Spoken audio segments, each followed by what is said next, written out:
whole confrontation thing is when the main character finds out his mother was the male lead's aunt, his father's sister, but the way the father words it and spoke of it, she is his biological sister, before he goes, oh no, she's my adopted sister. My mother wanted another child, specifically wanted another girl, so we adopted her. And this calms everybody down because they were all freaking out. They were having meltdowns because, again, they all been sleeping with each other. So again, finding out that you could have been related, you could have been biologically related, would have made you sick. But luckily, they're just adopted. Still, in my opinion, gross, but at least they're adopted and not biologically related. During the confrontation thing, the main character finds his mother's body. She's kept in a glass coffin like Snow White in her own personal garden. And the male lead's father says he's kept her body preserved this entire time till the day the main character and the little brother could be rejoiced with her, by her side.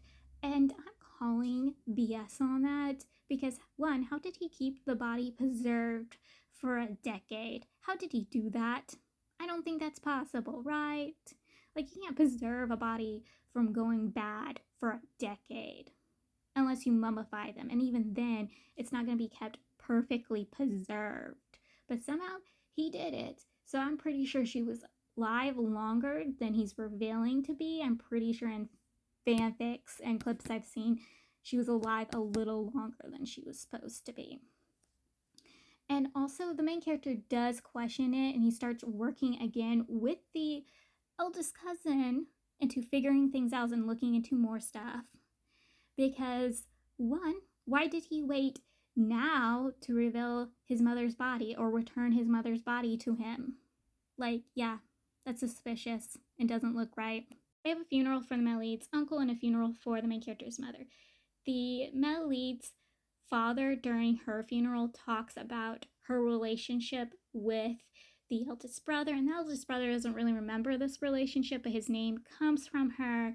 She absolutely adored him. He adored her. She loved to pamper and spoil him. If she was still alive to this day, he'd be even more pampered and spoiled by her.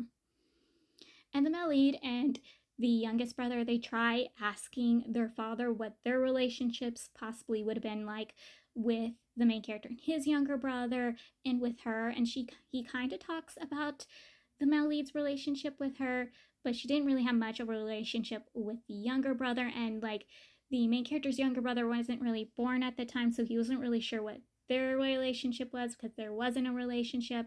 He doesn't know what it could have possibly been like if they were still alive and they were all tied to each other still. So yes, it's a whole thing. Now, I'm not actually sure it was her funeral, but I'm pretty sure it was her funeral that they were having this whole moment thingy for. But another thing the male lead's father does is pass on the position of head of the major family to the male lead. And then he passes the position of head of the minor family to the main character, telling the main character, since his mother was his sister, and that his sister would have had rights over this, the main character also has rights of inheritance over this position, and that he trusts the main character, and he thinks this is his way to repay the main character for everything what was done to the main character and his younger brother and to his parents by giving him the position. And at first the main character doesn't want it, but he ends up being basically forced to take the position. And I really do not think the main character's right for this position. I am not kidding. Like, knowing the main character these past 5 books, the main character is not fit to be the boss of anybody. Okay, the main character does not make the correct decisions. He doesn't look into things. He doesn't work through things. Dude should not be the boss of anybody. Nuh-uh. He can be somebody's wife, but he cannot be the boss. The main character, he's still working with the eldest cousin. I am not kidding. He's still working with him. He's going behind everybody's facts to look into what actually happened because he doesn't really trust the lead's father's words. He wants to know the whole truth himself, and so does the cousin because the cousin's furious over the death of his father, and he also thinks the family's involved in the death of his mother. So they're both going to work together to figure all of this out. And the main character even questions, well, am I betraying my husband? I'm like, yes, you are. You should get him involved. Though I think something sneaky is going on between the male lead and his dad, because the dad showed the male lead a secret organization that he had inside the Major family. So something's going on with that. Though I don't know if it's just as bad, and I think the male lead's going to come clean to the main character maybe in book 6. Maybe he's doing all of this for the main character. I don't know what's going on there, but I know that it's going to come and bite all of their faces off in book 6. And the male lead's probably going to be horribly hurt by the main character's actions in book 6. And I know that the head bodyguard of the eldest brother is also going to be hurt by this, because he gave up his position as the eldest brother's head bodyguard. So now he's just the eldest cousin's boyfriend, because he gave up that position to become the eldest cousin's boyfriend, even though the eldest cousin has done horrible things to him. He decides to give up his whole job to be this dude's boyfriend. So the eldest cousin, he got himself into a car accident after the confrontation and is comatose and hospitalized. And his boyfriend's by his side the entire time. The entire time he's comatose and hospitalized, he's there. And is there for him even after he wakes up. The main character, he's not the only one who frustrated me in this book. The other person was the eldest cousin's boyfriend, the ex-head bodyguard of the eldest brother. Why he frustrates me is because he chooses the man who used to torture and abuse him over his ex-client.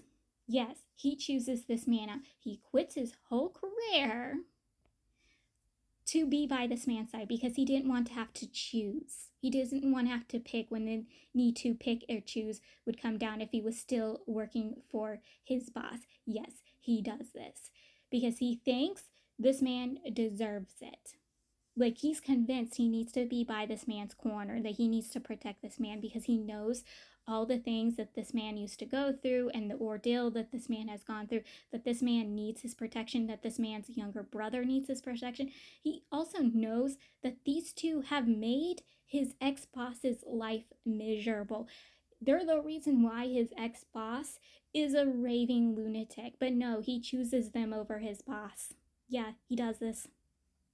He stays by the eldest cousin's hospital bed the entire time. He even gets frustrated and annoyed when the eldest brother comes and visits. And he visits quite often. He's also given his own support and care to the youngest cousin who has tortured him his entire life. Yet this dude who's been abused by these two cousins have decided to protect them. He's the only one of his 3 brothers that is actually giving his care to these two. And like, the eldest cousin's boyfriend, he even has it in his head. He's like, people gotta be understandable why they're the way they are. It's because what they went through. And I'm like, you're not that understandable when it comes to your boss. You treat your boss like he's crazy and you get frustrated and upset with him. But with these two, you can excuse their behavior because of what they've gone through. They made him go through horrible things, and their father made him go through horrible things, but he has to be the understandable one. And people have to understand them. Like, I was so upset